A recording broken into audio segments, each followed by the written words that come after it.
What's going on? Boys, thanks to our patrons and Fiverr customers, subscribe to our Patreon free for behind-the-scenes stuff. Arm yourselves, life stuff. I've been thinking about men and women again. Now, this sort of woman we'll be discussing is the topic of this video, but I believe men and women, especially the large societal changes, change more in response to whatever's happening in the world, and then they reflect or they adapt to these changes in mannish and womanish ways. So we'll briefly cover this sort of dude who's arisen. The male reaction to whatever's going on. Because I think most men and women today are defined by aimlessness, purposelessness. And with dudes, it's this, or they've adapted into this aimless sort of self-improvement. Almost every dude today is obsessed with self-improvement, or in some cases elevation, which is the camp I'm in. And dudes doing self-improvement stuff does improve them. Which I think people misunderstand when I shit on self-improvement as much as I do. Health is good. Exercising is good. Side hustles or other entrepreneurial or financial learning is good. Introspection is good. And even discipline, as much as I shit on the concept of discipline, discipline can be good. I shit on self-improvement not because I think self-improvement doesn't improve you, but rather because self-improvement is always sold as this life-affirming, life-changing, and the problem of life solving method. And it's not. And I think that's both easy to see, and also I think more dudes slowly are becoming aware of that fact. Now, the young bloods coming up in the streets, they don't know this yet, the same way we didn't know it when we were the young bloods coming up in the streets. But they're getting there. But even with this elevation shit, I'm obsessed with. This, even as I elevate, which, by the way, crazy day today. I got the mild nod today that I might be going from a Jewish mafia associate to, or at least I've been appraised as a possible Jewish mafia soldier. Maybe. Probably not. But I met the equivalent of an unseen elder today, which is funny, because if we're doing this in mob terms, it's crazy that just made guys, not even capo regimes, look like unseen elders. It was funny, but it was also enough of an ego boost for me to be appraised as a potential soldier that I've been stoked about it all day. I am, in fact, elevating. But I thought about it, and let's say 5 years from now, I am comfortably a high-end soldier, or maybe auxiliary forces soldier, within, or I guess somewhat outside, because who's ever really inside anything Jewish, Jews especially. Let's say I am a decently ranked soldier. What does that actually change about my life or the way I feel about life, which is another thing. People act like you self-improve or you elevate, that'll change how you feel about your life. That is not true. You'll change how you feel about your life, but you don't change how you feel about your life. I will still be the same miserable bastard. Even if I elevate super high, let's say we get to that with a lot of work, possibly achievable level of effectively making a Soanan town, I will still be stalling out on this as above, so below shit. I will find... Well, okay, one, things will inform me that they exist and impose on me and give me things to hate. And let's say in some crazy universe the world doesn't shit on you. I will find things to shit on me, so I'll have things to hate. And if you try not to, it's I don't know why this is, but people act like you identify the things wrong with you and you work on them and you resolve them. You don't resolve anything. And acting like you can, it's like a pressure cooker and also a suffering magnet. It makes everything that sort of suffering is so much worse than natural organic suffering. No matter where I am, no matter how improved I am or elevated I am, I will still have the same concerns and I will still feel the same way. No matter how much you, or what is it, they said that, or Llewellyn Moss said this in No Country, but a YouTube comment put it better. Wherever you go, there you are. It's that. Except with, it's not just wherever you go, it's whatever you do, there you are. And it's this intense aimlessness. Dudes are hunting for goals and purposes, and they'll look for goals, purposes in anything. Very good market there to sell shit to people. And I think we're doing this because of this omnipresent purposelessness, this aimlessness.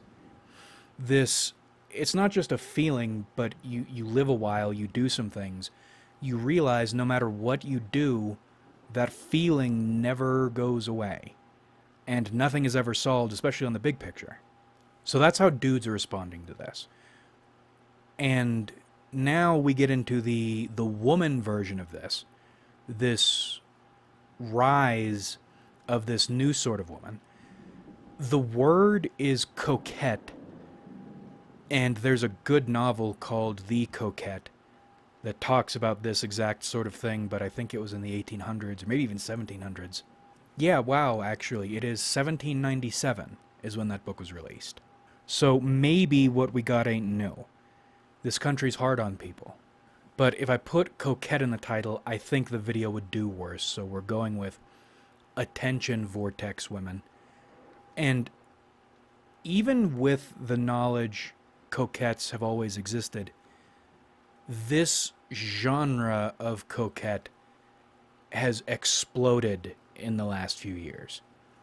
I think back to when things sort of made a little bit of sense. The sorts of women I would encounter and the ones I would do well with. The land ship, steam-powered, iron-hulled women, living black ships. With them, romance made a little bit of sense. As much as it can. You get together, you beat the shit out of each other, and it's like in Dragon Ball, characters flying and fighting, and they're going horizontally. There's a trajectory to this combat, and you both know you are in a relationship, you are into each other, and you are fighting about where it's going and how you're getting there. Are you going to get together or get married? And what's that going to look like? Or are you going to separate? Or are you going to stay together for a while? What are the terms of that? But it's within the relationship. There is a knot, there is a unit that is the relationship. You and her together. Or you and him together. But I haven't met one of them in a while. And they seem to have been supplanted by these attention vortex women. These women are weird. Pretty much every woman I've interacted with at all closely in the last however many years has been one of these.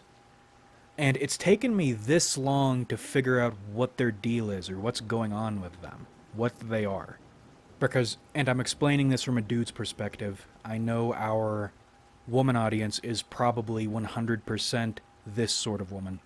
So this is what your profession, your tradesmanship looks like on the outside. First, they make you aware of them, usually very intentionally. Sometimes it's to you specifically, other times it is to a small pond of people, usually dudes. They will make you aware they exist, They will also make you aware they are desirable. However, they go about doing that. But you'll know it's happened because you are now paying attention. And then, once they've intrigued you, they will give you a bit of themselves. But not a lot, not all. What they're doing, like a drug dealer, is informing you, yes, this product is good. They get you wanting more of it. And then they pull back. And once this has happened, you are fucked. Depending on the quality of the product, anyway. Sometimes a woman with bad product will try this, and that's more irritating than anything. But if the product is really good, you are so fucked. Because now they have you in a holding pattern. What they'll do is they will deprive you of them, deprive other people of them, so that their absence will be felt. You will notice they're gone and you will want them here. You'll want to possess them, or you'll want to partake in whatever it is they gave you, whether that's sex or conversation. And just as you are starting, maybe, but usually they won't do this. Usually they won't let it get that far. Usually they will keep themselves just enough in sight for you to be constantly feeling deprived.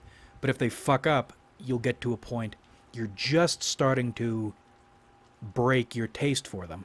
And then they will show back up again. Give you another taste of whatever they let you taste. And they'll get you hooked again. They'll get you psychotic again. The way men get. And then they will do it again. Disappear so their absence can be felt, so you can want them badly.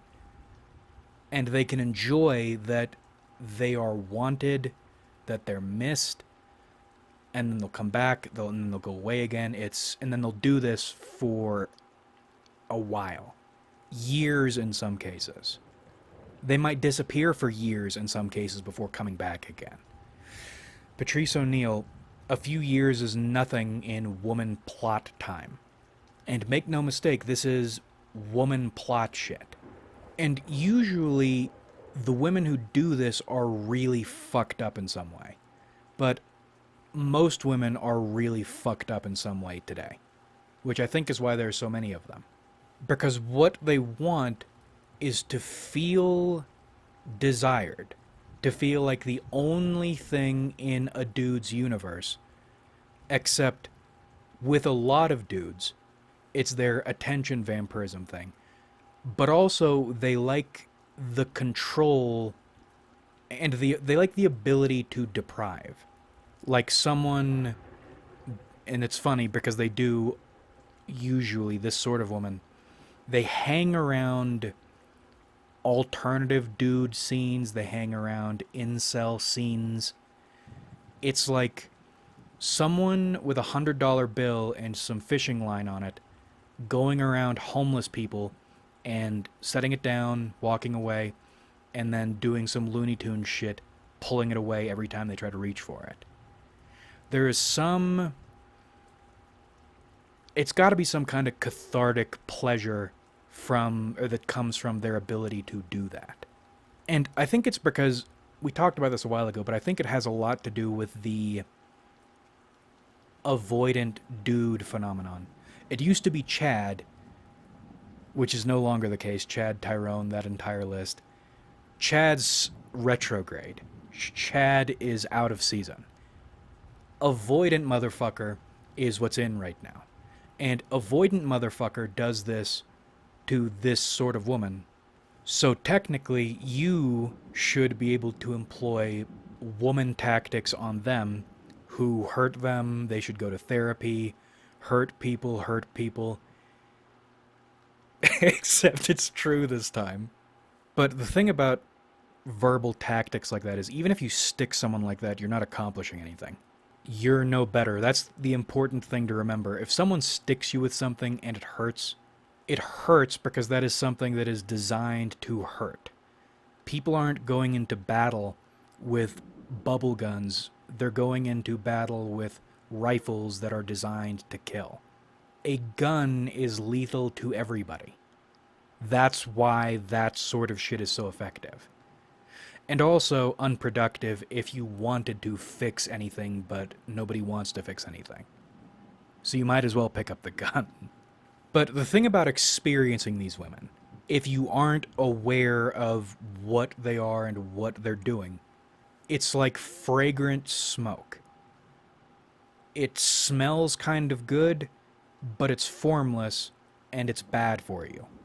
But smoking feels good. When you're dealing with a woman like this, you feel like there is something here. And whether they're being mild with it or they're coming on strong, it's still formless. You're still not sure. Because if they provided any sense of clarity, their entire game would stop working. You're in this constant state of not knowing. And the really good ones, or the really talented ones, I should say, know how to keep you unsure, uncertain, off balance, even if you try to make things clear, either by being forward yourself or by removing yourself from the situation.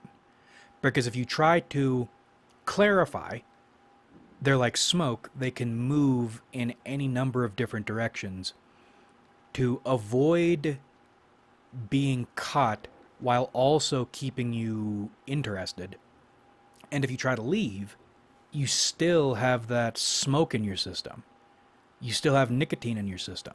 You're going to get withdrawals, bad withdrawals. Because while leaving creates some certainty, it's like you're psychically wounded, and that wound won't heal. It'll probably never heal, is the fucked part of this. The most you can hope for is to forget about it. But if that wound is deep, if you were well intrigued, that wound can be alive for a long time. It is devilish. But I think we've made some advancements in male and lesbian defense tech. Because once you've dealt with a number of them, what you'll notice is this sort of woman is fundamentally aimless. Always. Invariably. Something, I don't know if I've talked about this on the channel or not, but something interesting I heard from a Jewish associate, American Jewish associate, was the idea that, because you assume, I think I talked about this in the long video I made not that long ago, but anyway, you assume the powerful people at the top have these intricate plans that span almost centuries. But that might not be the case. In fact, the people at the top might be at the top only because they're like sharks, and they got there by moving and eating only what is in front of them. They think only about what is directly in front of them, how to get the next bite. They aren't doing long-term intricate planning.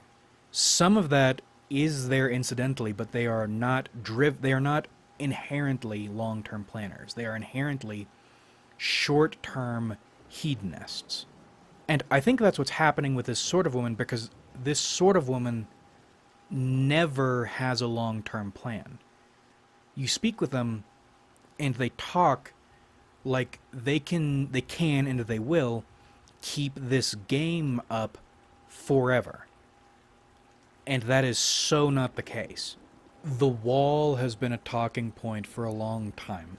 But at least to me, it's never felt that bad, because it always gets applied to dumb women. And I don't think the wall is terrifying to Jane Dipshit, because Jane Dipshit was never using her allure in any especially targeted way. Jane Dipshit is just kind of fucking around.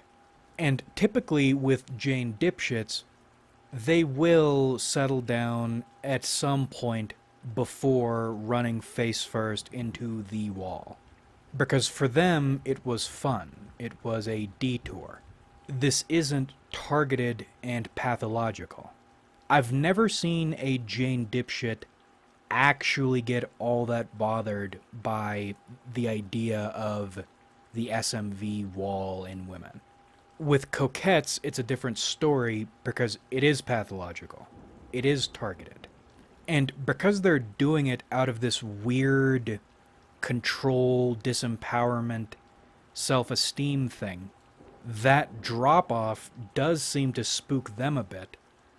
And that's another interesting thing because within the smoke, sometimes you'll get a whiff of something that feels a little more real, maybe accidentally so.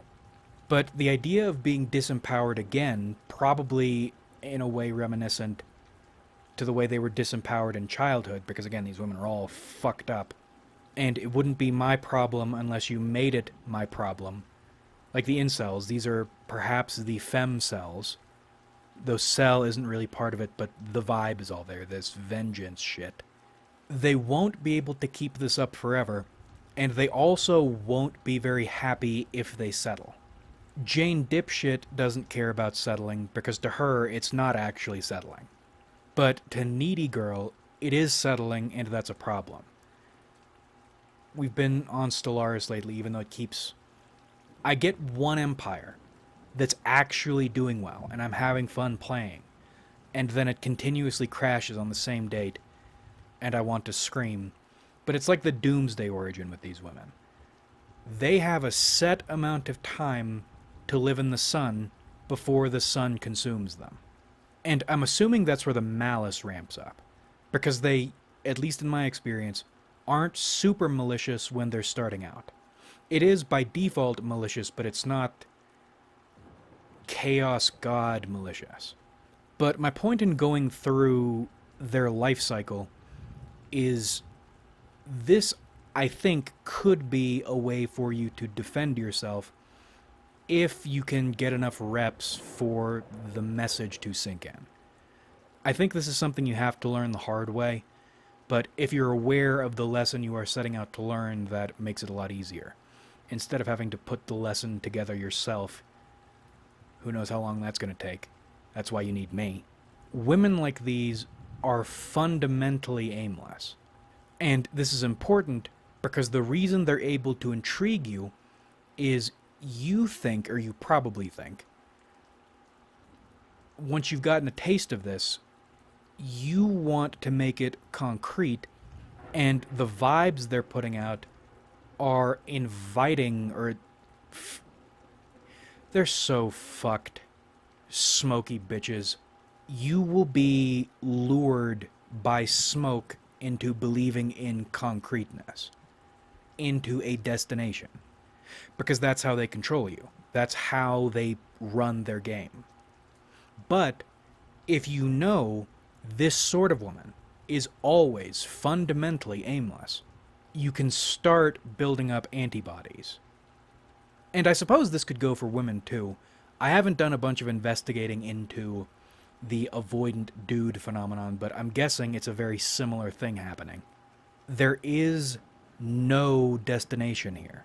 Their only objective is to lash you to, what is it, the wheel of subjugation, except you aren't going to come out like Conan, get stronger from the wheel, you'll be crushed underneath it. If you can get it into your head, these women don't want relationships, long-term, lasting, loving relationships. What they want is to do this shit until they can't, at which point I'm assuming they'll crash and burn. The Coquette didn't turn out very well. Neither did the Rake either, although maybe the Rake, which is like the male version of the Coquette, they might have figured all this shit out a long time ago. You Coquette women, you attention vortex women, maybe read the Coquette and figure out what happens to the Rake, or what the Rake's deal is. Maybe you can figure out how to get out of your own shithole. Anyway, once you understand there is nothing here and there will never be anything here because this sort of person does not want anything here, you get a little more immunized against this shit every time. Now, the problem is it feels like the only women alive anymore are coquettes, So that puts you in some deep shit. But I have a feeling, one, it's not all of them, and two, I think things are going to change at some point. It feels like coquettes really exploded in the last 6 years. But at the same time, it also feels like this is beginning to run its course. Meaning, maybe in 6 more years, the dating market will be a little more amenable. And as dudes and lesbians, you have time. As usual, girl likers stay winning in the long run. But I have sympathy for this sort of woman. Life is fucked up, and I know, because of how it feels when you do it to me, that it can't feel good when dudes do it to you. But this is like some Rise, Son of Rome shit, and I feel like I've been referencing that game for no real reason a lot lately. Maybe not on the YouTube channel. But God, I don't even remember the main character's name, but I remember Boudica. It's unfortunate that it all had to turn out like this. Your life is a Scorsese movie. My life is a Coppola movie. You rise and fall. I win at what cost? I love a Scorsese movie, but if I had to pick, I'd rather be Willard or Michael and not Henry Hill. Like if you enjoyed, subscribe if you haven't.